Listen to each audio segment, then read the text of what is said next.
Well, being president of ZAMWI is a real honor. I'm really grateful to this community for how everybody welcomed my family when we came here. And so it's just really an honor to be president and to work with so many wonderful people. We have a great board. I have just a fantastic team of people that we work with. So I don't know, I mean, we are our life, right? We are our life experience. Being a runner, you learn to work with a team and to build team and to focus on common goals. And, you know, being a director of a school, you learn also to try to, you know, aim for big things and rally the resources to do things. So I think all those things are part of what we tried to do in any part of our lives, to work together to accomplish things that are important to all of us. Well, my dad was really happy when I got inducted to the Michigan State Hall of Fame. So, you know, that was pretty fun. And that was something that came very late after I had graduated already. So it was nice to reconnect with friends and family and colleagues from that time. So that was a very satisfying time.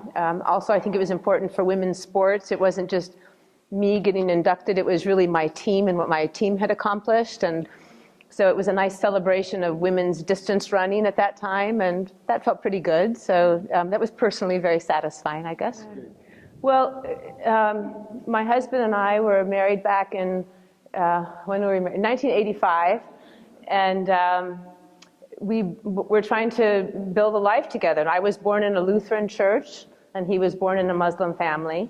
And we talked a lot about how we wanted to raise our children if we were ever fortunate enough to have children, and what we would, you know, what faith we would try to bring them up in, or if any. And we started exploring. My husband had read a lot about Zoroastrianism and was very familiar, and so we were very curious, and we began writing to the Council of Iranian Mobids and reaching out to people and getting information. And I'd say for about 10 years, we curiously read and engaged and talked. We lived in Madison, Wisconsin for a number of years, and we met Parveen and Kay Hosro Mobid there, and they invited us to Chicago, so we would come to Chicago and participate in events in the ZAC, the Zoroastrian Association of Chicago.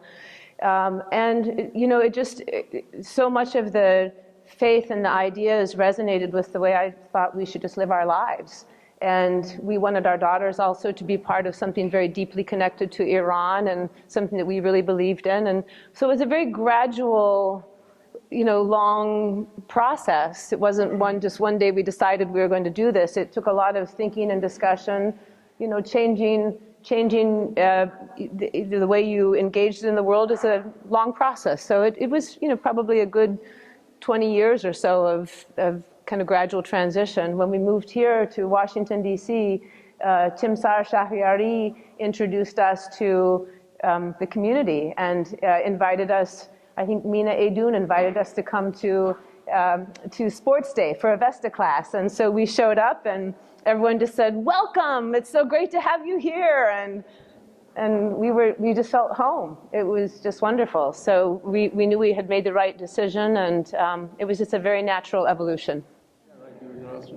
Well, my understanding from what I had read was that Zoroastrianism is an individual choice. It's up to you. Nobody can tell you if you are or you aren't.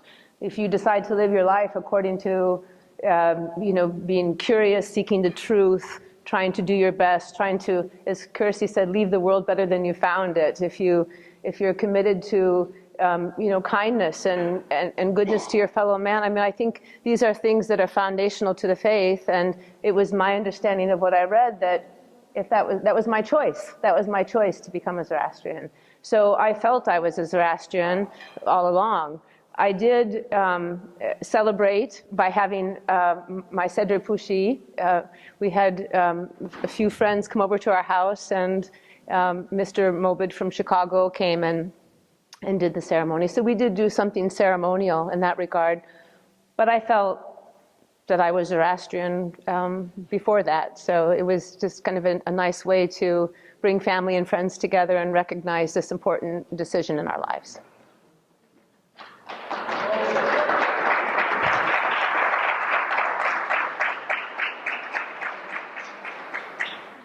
I think so, but I think that rituals are also a really important part. I think we all have different ideas about rituals, but for me, ritual is a community event, right? A ritual is a way for the community to come together around some things, and I wanted to celebrate with my community because a lot of our friends had been so supportive of us, and so it was a way for me to thank everybody as well as to kind of say, I'm really proud that this is happening. So I think what makes me feel I'm Zoroastrian is always trying to do my best every day and trying to take in as much knowledge and information as I can as I make decisions.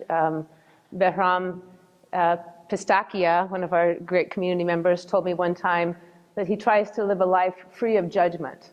And that has always stayed with me a lot.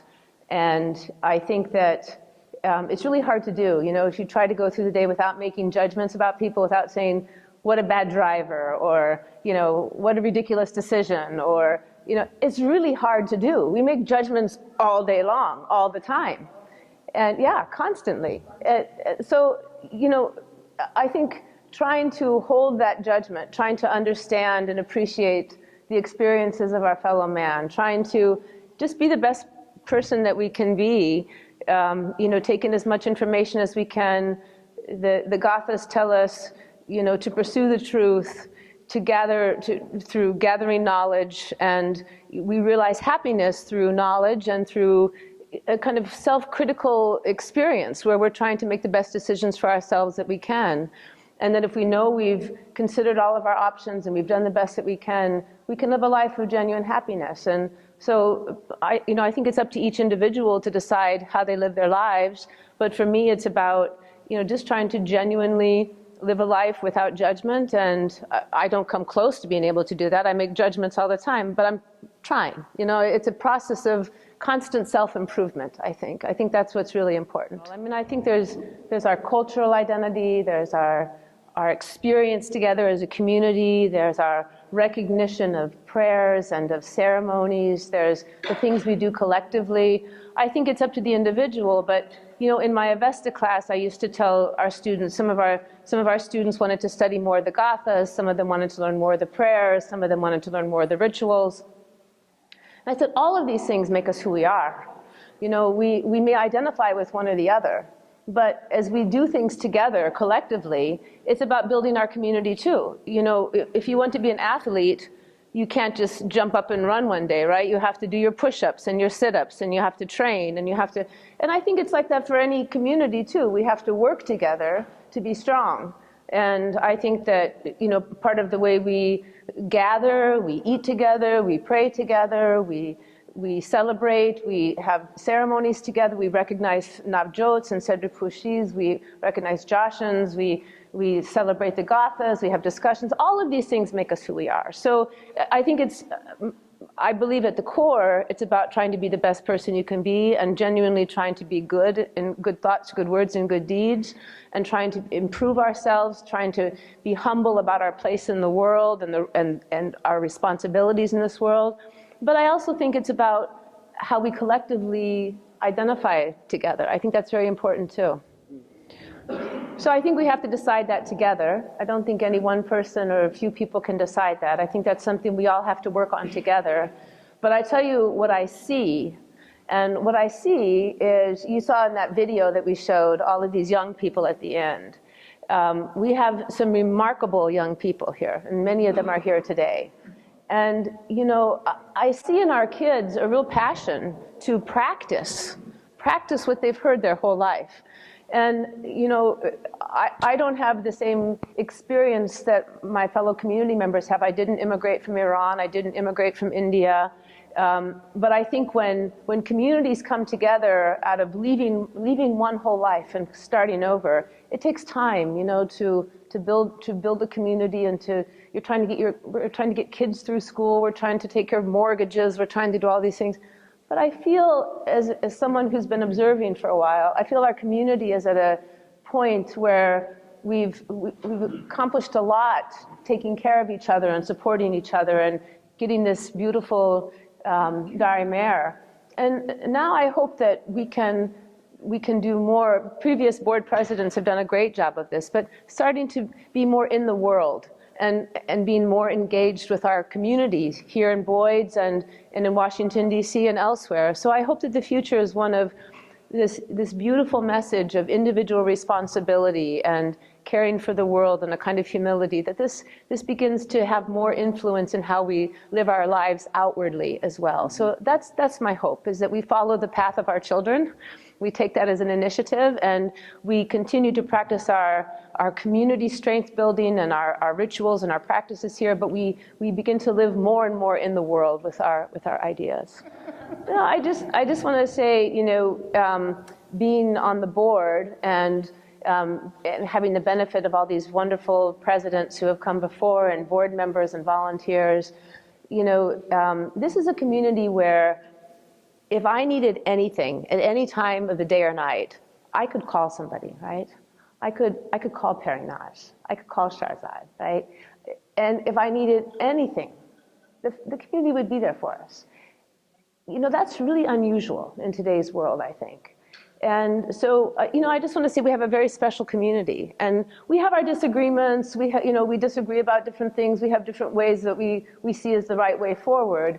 But we are, from my observation, we are one of the most diverse communities in all of North America. Many communities are predominantly Parsi or predominantly Iranian, but we are not. We're all together.